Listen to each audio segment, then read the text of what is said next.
Gadaiada, eu já tô quase aprendendo o que é uma família tradicional. É mais ou menos assim: o homem se casa 3 vezes, aí troca a mulher por uma novinha, a novinha não fala com os filhos do marido,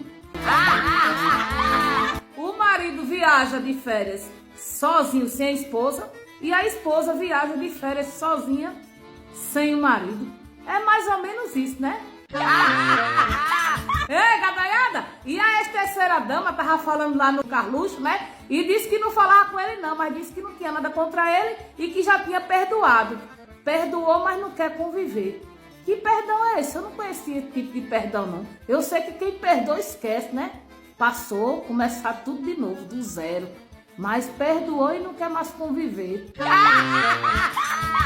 Olha a contradição dessa conversinha que ela já começou a falar bem maneirinha, né? De novo, tá bem levezinha de novo, campanha vem aí. Aí quando passa a campanha, ela... Bora ver o vídeo. Há muito tempo que é uma questão antiga. A gente não se fala. Já teve 2 relacionamentos, não deu certo. E ele tinha aquela questão por eu ser mais nova, 27 anos mais nova. Acho que ele não gostou muito. Ele tem o gênio dele, eu tenho o meu gênio. Ele tem a verdade dele, eu tenho a minha verdade. Eu não desejo nenhum mal pra ele, mas ele é uma pessoa que eu não quero conviver. O problema que nós tivemos no passado eu já perdoei. Meu coração tá limpo em relação a isso. Mas eu não sou obrigada a conviver. Eu não gostaria que fosse assim. Mas ele tem o gênio dele, eu tenho o meu também. Algumas coisas eu não concordo. E aí, pra não ter problema maiores, eu prefiro me afastar. Ei, gadaiada, viu aí? A versão samaritana dela só vai durar até a eleição, viu? Quando terminar a eleição, ela volta ao normal. Aquele normal daquela que gosta de dar uma indiretazinha, né? Ela gosta do indireta, mas agora não. Agora é a samaritana. Beijinho no chifre, gadaiada. O governador de Santa Catarina, o bolsonarista Jorginho Melo, foi mais um governador, assim como o Caiado de Goiás e Ibanez Rocha do DF, que se recusou a zerar os impostos da cesta básica, como pediu o presidente Lula, para baixar o preço da carne, do café, do açúcar, do azeite e de vários itens de alimentação do povo brasileiro. Mas o mais engraçado foi que ele perdoou 3 bilhões de reais em dívidas de empresários com o ICMS. Ele também anunciou isenção de IPVA, não vai cobrar IPVA de barco, de iate, de jatinho. Ou seja, quando é para tirar imposto para o pobre, ele não faz. Mas quando é para tirar imposto para os ricos, ele resolve rapidinho. Porque você viu aí que ele se negou a fazer como fez o presidente Lula. O Lula zerou os impostos sobre a cesta básica para reduzir o preço do café, do açúcar, da carne, do azeite e de vários itens que o povo está pagando mais caro e está reclamando com razão. Então o povo está reclamando que está pagando caro e queria pagar barato. O Lula fez sua parte, mas vários governadores aí não querem fazer sua parte. E esse aqui de Santa Catarina é um que se recusou a zerar o ICMS sobre a cesta básica, ou seja, ele não quer ajudar o povo do seu estado a pagar mais barato pela carne, pelo café, pelo azeite e vários itens da cesta básica. Pessoal, compartilhe esse vídeo aqui porque as pessoas precisam saber a verdade. Simples assim. Eu resolvi fazer esse vídeo aqui e provavelmente farei vários outros nesse mesmo sentido, só que citando exemplos diferentes, porque eu tenho visto muita gente por aí defendendo o Estado mínimo, achando que isso representa uma redução na cobrança dos impostos. E não é bem por aí não. Se você analisar o Brasil das últimas décadas para cá, você verá que o Estado brasileiro não tem criado mais empresas estatais, não tem criado novos serviços públicos, muito pelo contrário, tem privatizado as empresas que nós temos e os serviços públicos que restaram. E nem por isso você tem deixado de pagar imposto. Então nesse vídeo aqui eu vou explicar o porquê que isso acontece, citando alguns exemplos. E o exemplo que eu vou trazer aqui nesse vídeo é o do serviço de transporte público, mais especificamente o da cidade de Salvador, que é onde eu moro. Mas vocês podem pegar esse exemplo e aplicar ele em todas as outras cidades, porque isso acontece em 99% delas. Então bora lá, com essa vontade popular de querer que o Estado se exima da responsabilidade de prestar serviços à população, o Estado abre espaço para o setor privado atuar naquele serviço que não tem como deixar de existir, como por exemplo o do transporte público. Não é porque a prefeitura não vai mais prestar o serviço serviço que ele vai deixar de ser prestado. A diferença é que quem vai prestar o serviço agora é o setor privado, que não tem compromisso nenhum com a população, e sim com o lucro. E o que o serviço de transporte público precisa fazer para obter lucro? Cobrar altos preços nas passagens, porque eles sabem que a gente não tem escolha. Se você não tem condições de fazer o seu trajeto diário andando, pagando táxi ou com seu veículo próprio, você vai ter que pagar o que eles pedirem. E reduzir o número da frota de ônibus pela cidade, porque com menos ônibus circulando, eles gastam menos com combustível, com manutenção, com contratação de novos motoristas, novos cobradores.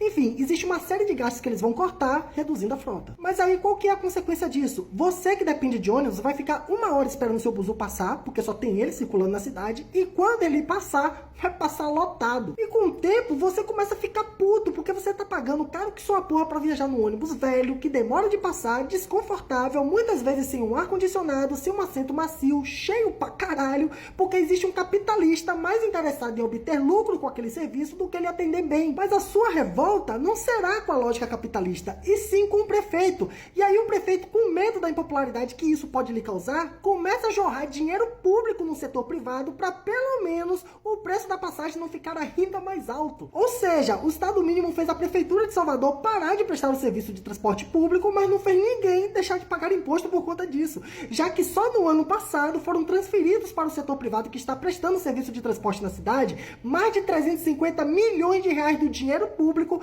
para pelo menos conter o aumento da passagem, que já era para estar acima de 6 ou até mesmo de 7 reais. Então vejam só, ao invés de nós pagarmos imposto para o Estado, prestar o serviço de transporte público sem uma lógica capitalista, porque transporte público não é para ganhar dinheiro, e sim para atender a população, cobrando por passagem sem margem de lucro e aumentando a frota de ônibus pela cidade, não. Agora a gente paga imposto para a prefeitura, pagar para o setor privado prestar aquele serviço com uma lógica capitalista que vai aumentar o preço da passagem para aumentar o lucro e oferecer um serviço merda para poder gastar menos com eles. Isso sim é consequência do Estado mínimo e ainda custa dinheiro do seu imposto. Galera, e o Haddad desmascarou os bolsonaristas com aquela história da taxa das blusinhas. O ministro foi categórico na entrevista que ele deu ao Flow Podcast e explicou com muita didática como que é essa tal taxa das blusinhas que tem tanta mentira rolando por aí. Deixou claro que um dos impostos cobrados é o ICMS, que é dos estados e não do governo federal. Ressaltou que a parte federal do imposto cobrado, o governo poderia inclusive ter criado esse imposto caso quisesse, mas quem criou na verdade foi o Congresso Nacional, com apoio inclusive do Nicolas Ferreira e de outros parlamentares bolsonaristas que fizeram uma série de vídeos mentindo pra você. Dá uma olhadinha só. Shopee? Que na verdade não é Shopee, né? Tem 3 ou 4 marketplaces. É um monte, né? O que o cara vê hoje quando ele entra na Shopee e paga lá o negócio? O que tem lá? Tem lá o preço do troço, embaixo o preço dos impostos. Então, vamos lá.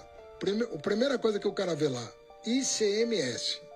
ICMS não tem nada a ver com o governo federal. Nada a ver. É um imposto estadual. Sim.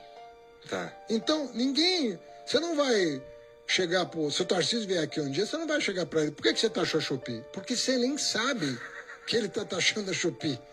O Zema vai vir aqui, você vai falar, você taxou a Shine. Mas foi ele que falou, eu entendo. Você nem sabe Eles que mentiram. ele tá cobrando. A grana tá indo pro cofre dos estados. Primeira coisa, ICMS é um imposto estadual. Aí alguém vai dizer... Daqui a pouco estão ligando aqui. Mas tem imposto de importação que é federal. O imposto de importação foi criado. Poderia ter sido criado por portaria do Ministério da Fazenda. Não foi. Não foi porque o presidente não quis. Falou, não quero. O Congresso aprovou por unanimidade, inclusive com apoio do PL e do Bolsonaro. Unanimidade, um mínimo de 20% de imposto de importação. Então, olha só. Tu levou a fama. Mas aquela coisa do Goebbels, né? O Goebbels era o ministro da propaganda nazista, né? E ele dizia lá nos diários dele que quando uma mentira grande é contada várias repetidamente, vezes, ela vira verdade. As pessoas acabam acreditando nela. O que eu tô falando aqui, eu tô falando ao vivo, tô falando pra você. Você vai poder checar o que eu falei em qualquer lugar. E eu tô dizendo, o que tá lá nos sites de marketplace, ICMS, é imposto estadual de todos os governadores. Não é do Tarcísio e do Zema, é de todos. Os 27 governadores do país cobram o ICMS dos marketplaces. 2, o imposto de importação. Aí o cara vai falar, é federal. Criado pelo Congresso Nacional com apoio de 100% dos partidos incluindo o do Bolsonaro. Nesse caso não tem nem o que fazer. O Congresso aprovou por unanimidade. Você vai fazer o quê? Tem que fazer. Então, fazer unanimidade. Por quê? Porque o varejo do Brasil estava fechando lojas. No Brasil inteiro. Quando a gente chegou, as lojas estavam sendo fechadas no Brasil. Mas assim... Então não tem esse dado. Não, mas eu tô te falando. Tá. Aí os caras levaram os dados pro Congresso Nacional e falaram, cara, eu não quero... Eu pago imposto. Eu quero que o cara pague o mesmo imposto que eu. Donos de varejo esse que boa parte é bolsonarista, como o velho da van, por exemplo. Agora, Nicolas Ferreira fez um vídeo tentando jogar toda a culpa da taxação nas costas do governo federal, mas ele esquece do detalhe de que ele votou a favor desse ponto. Portanto, essa é a estratégia bolsonarista, mentir infinitamente até que se torne verdade.